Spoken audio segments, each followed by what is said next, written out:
Next is letter R, pronounced as R. Example, ritho, which means an eye. Ritho. Repeat after me.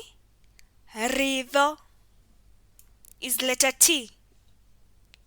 Example, thenge. Thenge. Repeat after me. Thenge.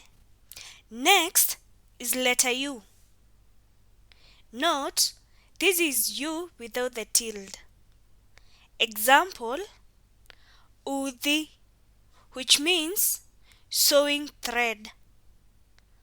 Uthi. Repeat after me.